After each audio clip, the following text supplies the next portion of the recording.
Bismillah, walhamdulillah, wassalatu wassalamu ala man la nabiyya ba'dah wa ala alihi wa sahbihi wa man ittaba'a hudah. Kita mengetahui bahwasanya rukun Islam ada 5. Dan rukun Islam yang pertama adalah syahadatain, asyhadu an la ilaha illallah wa asyhadu anna muhammadar rasulullah. Sebagaimana Rasulullah SAW bersabda, buniyal islamu ala khamsin, syahadati an la ilaha illallah wa anna muhammadar rasulullah ila akhiril hadis. Kata Rasulullah SAW, Islam itu dibangun di atas 5 pondasi. Yang pertama adalah kesaksian bahwasanya tidak ada Tuhan yang hak selain Allah Subhanahu wa taala, dan kesaksian bahwasanya Muhammad sallallahu alaihi wasallam adalah utusan Allah Subhanahu wa taala. Kita mungkin sudah mengetahui makna dari bagian pertama dari dua kalimat syahadat, yaitu syahadah la ilaha illallah, kesaksian bahwa tidak ada Tuhan yang hak selain Allah. Maknanya adalah la ma'budu bihaqqin illallah, tidak ada Tuhan yang hak selain Allah Subhanahu wa taala. Adapun makna kesaksian bahwasanya Muhammad Rasulullah SAW itu mungkin banyak di antara kaum muslimin yang belum mengetahui secara detail akan makna dari kesaksian ini. Asyhadu anna Muhammad Rasulullah, kesaksian bahwasanya Muhammad sallallahu alaihi wasallam utusan Allah, itu mengandung beberapa unsur. Yang pertama adalah al-imanu bihi, beriman kepada beliau. Beriman kepada beliau bahwasanya beliau merupakan utusan dari Allah Subhanahu wa taala, yang Allah Subhanahu wa taala utus untuk memberi petunjuk, memberi bimbingan, menjadi teladan bagi manusia di dalam beribadah kepada Allah Subhanahu wa taala.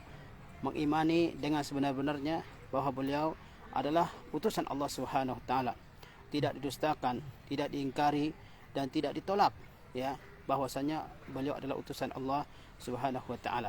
Ini bagian yang pertama dari makna kesaksian bahwa Muhammad itu utusan Allah. Makna yang kedua adalah ta'atuhu fi ma amar, bahwasanya kita menaatinya dalam apa yang beliau perintahkan kepada kita.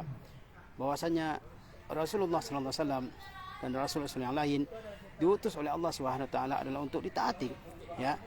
Banyak sekali ayat-ayat dalam Al-Qur'anul Karim, ya, yang memerintahkan kita taat kepada Allah dan taat kepada Rasulullah SAW. Dan ketaatan kepada Rasulullah SAW itu adalah ta'atul mutlaqah, ketaatan yang mandiri. Jika Rasulullah SAW memerintahkan kita, kita harus menaatinya. Misalnya Allah SWT berfirman, ya ayyuhallazina amanu atii'ullah wa atii'ur rasul wa ulil amri minkum.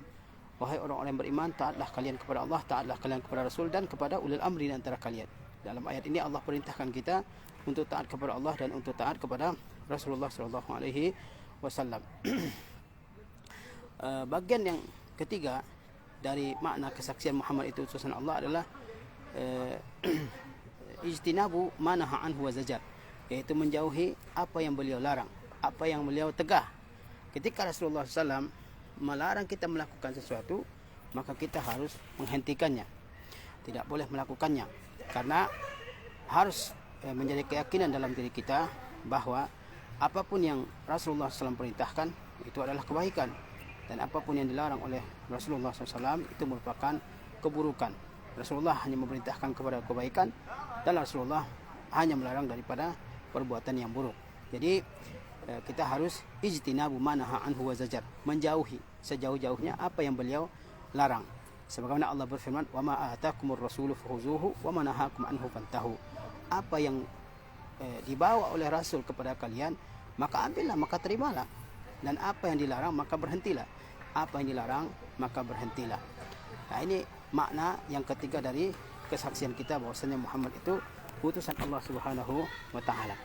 Makna yang keempat adalah alla yu'badallah illa bima syara'a wa qarrar.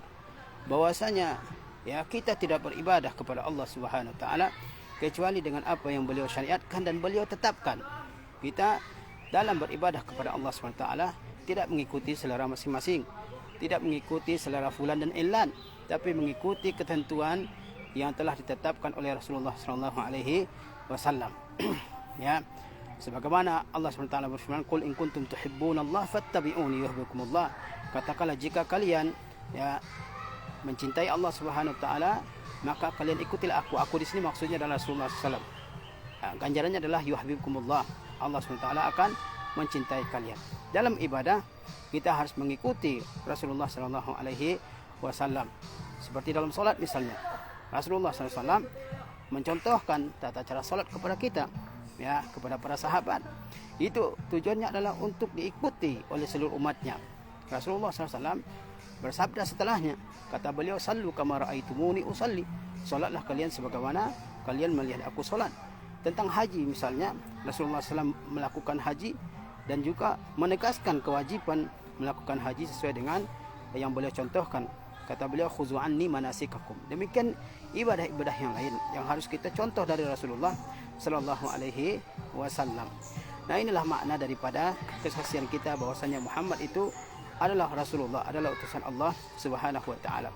Dan ingatlah kita, semakin kita i'tisam bil kitab wa sunnah, semakin kita berpegang teguh dengan kitab dan sunnah, maka kita akan semakin dekat dengan hidayah dari Allah Subhanahu wa taala. Assalamualaikum warahmatullahi wabarakatuh.